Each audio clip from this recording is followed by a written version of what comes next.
जय हिंद दोस्तों, मैं सेबी पंजीकृत सलाहकार नहीं हूं। यह वीडियो केवल शैक्षिक और सूचनात्मक उद्देश्य के लिए बनाई गई है। सुजलोन एनर्जी लिमिटेड के बारे में बात करेंगे। 1.25% की तेजी देखने के लिए मिल रही है। 55 रुपये 23 पैसे पे फिर से जो है पहुंच चुका है रेजिस्टेंस लेवल पे। उसी आज मार्केट बहुत बढ़िया था। आधे परसेंट की भले ही निफ्टी में तेजी आपको दिख रही है, लेकिन ओवरऑल पूरे मार्केट में बढ़िया तेजी थी। सुजलोन भी निचले स्तर से अच्छा खासा रिकवरी करके जो है 1.5% की बढ़त के साथ कारोबार किया है।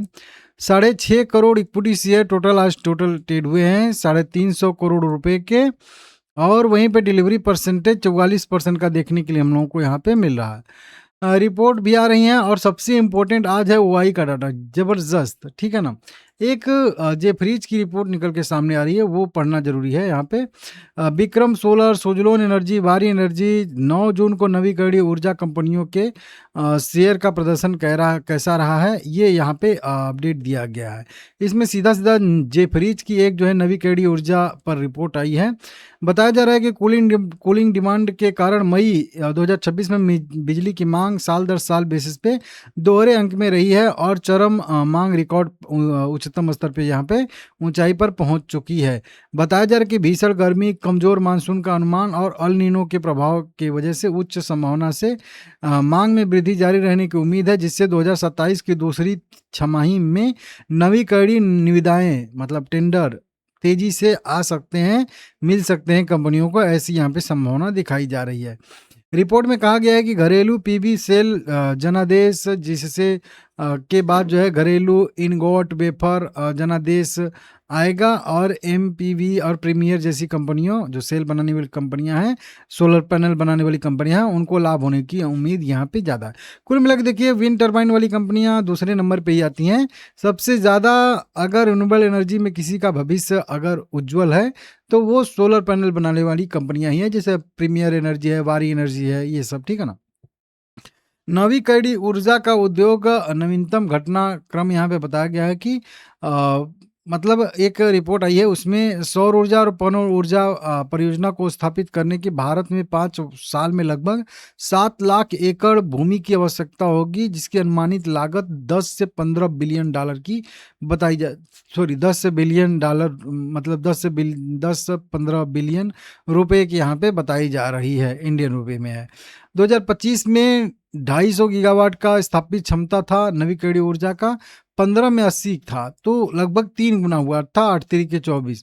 वहीं बताया जा रहा है कि 26 में अभी 275 है, और ये 2030 तक लगभग 270 से 300 गीगावाट के पास पहुंचने की क्षमता रखता है। इनका अनुमान है कि 2030 तक भारत में सौर और पवन ऊर्जा के लिए लगभग 7 लाख भूमि की आवश्यकता पड़ेगी, जो लगभग 10 से 15 अरब अमेरिकी डॉलर के मतलब आसपास रहेगा निवेश चाहिए, ठीक है, इतना। तो इस तरीके से लगभग सौर परियोजना के लिए 4.5 लाख एकड़ से अधिक भूमि की आवश्यकता होगी। शेष भूमि पवन ऊर्जा के लिए होगी, ठीक है ना। यहाँ पे तो सौर ऊर्जा के लिए मतलब चाहिए कुल मिला के इनको जो है 6.5 लाख एकड़ जो भूमि, और पवन ऊर्जा के लिए बहुत कम चाहिए, क्योंकि वो तो एक ही जगह पे एक लगेगा तो पता नहीं कितने के बराबर हो जाएगा सोलर पैनल के। सौर परियोजना की लागत आमतौर पर 3 से 4 करोड़ रुपए प्रति मेगावाट होती है, जबकि पवन ऊर्जा की परियोजना के लिए लगभग 8 से 9 करोड़ रुपए प्रति मेगावाट के निवेश की आवश्यकता होती है। इस तरीके से बताया जा रहा है। 2030 तक 44 लाख रोजगार सृजन हो सकते हैं यह रिन्यूएबल एनर्जी सेक्टर में, जिसमें लगभग 43% रूफटॉप सोलर उद्देश्य से आएगा। 30 तक 44 लाख नौकरियां पैदा होंगी, समझ रहे हो। और इसमें खास करके बताया जाए, छत पर जो सौर संयंत्र लगता है उसमें रोजगार की संभावना सबसे ज़्यादा है, ठीक है ना। तो ये बहुत सारी जो है रिपोर्ट अच्छी अच्छी आई हैं, इसको आप लोग देख लीजिएगा, समझ लीजिएगा, ठीक है ना। उसके बाद नंबर आता है ओआई डाटा का। ओआई डाटा में आज देखिए 1-1.5% की तेजी आई है, और आज बहुत सारी कॉल जो है वो कटी हैं। यहाँ पे देख सकते हो 60 वाली भी कटी है, यहाँ पे 65 वाली भी कटी है, और 59, 58, 57, मतलब 57 के ऊपर वाली कॉल जो है लगभग बहुत सारी कटी हैं। केवल छोटा सा यहाँ पे कॉल राइटिंग देखने के लिए मिल रहा है, लेकिन उसके बाद की बात करेंगे तो बाद में देखिए यहाँ पे बहुत सारी आज पुट राइटिंग यहाँ पे हो रखी है, मतलब लॉन्ग बिल्डअप होता हुआ हम लोगों को दिख रहा है और शॉर्ट यहाँ पे कवर होता हुआ दिख रहा है। तो बढ़िया यहाँ पे संकेत मिलता हुआ नजर आ रहा है। और हालांकि कल ही मैं बताया था आप लोगों को कि गिरावट के बावजूद जब कॉल कवर हुए थे तभी बताया था कि कॉल वाले जो है प्रॉफिट बुक कर रहे हैं, तो उनको लग रहा है कि शायद ये सपोर्ट है, इसके नीचे प्राइस नहीं जा रहा है, तो कवर कर लेना ही, प्रॉफिट बुक कर लेना ही सही रहेगा।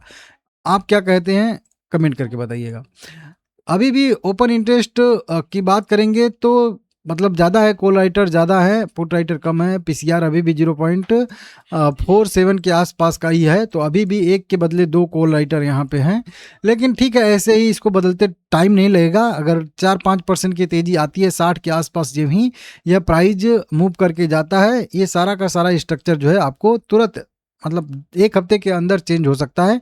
अगर ऐसा होता है तो उम्मीद है कि यहाँ से एक बढ़िया रिकवरी की संभावना, फिर से 60-61 रुपये या 64 रुपये जो हम लोगों का ऊपर टारगेट है, वहाँ तक एक मोमेंटम आने की संभावना है। अब देखते हैं कितना जल्दी आएगा। अब ये देखिए, जो ओआई का डाटा जो इंडिकेशन दे रहा है ना कि कॉल राइटर अपना कॉल कवर कर रहे हैं, तो इससे पूरे मार्केट का भी एक व्यू मिल रहा है कि पूरे मार्केट में भी एक अच्छी खासी हो सकता है तेजी की संभावना बन रही है। मतलब निफ्टी की बात कर रहा हूँ, तो इसके वजह से भी वो लोग कवर कर रहे हैं, क्योंकि उनको थोड़ा सा दिक्कत है कि अगर मार्केट पूरा रिकवरी करेगा तो कहीं बढ़िया मोमेंटम आ न जाए, गैप अप ओपनिंग जो है 2-4-5% की सोजलोन में ना देखने के लिए मिल जाए। तो ये है, कई सारे पॉजिटिव क्रॉसओवर हुए हैं, कई सारे पॉजिटिव क्रॉसओवर हो रहे हैं, सब कुछ यहाँ पे बढ़िया है, फेवर में हम लोग के है। सपोर्ट लेवल पे ट्रेड कर रहा है, सारे मूविंग एवरेज के ऊपर ट्रेड कर रहा है। इससे अच्छी बात क्या चाहिए। देख लीजिएगा, लाइक करिए, चैनल को सब्सक्राइब करिए, आगे भी अपडेट देता रहूँगा। सब्सक्राइब करने में कंजूसी मत करिए और लाइक बिल्कुल करिए सभी लोग, और कमेंट करिए आप लोग कुछ न कुछ जो भी आपके मन में विचार चल रहा है।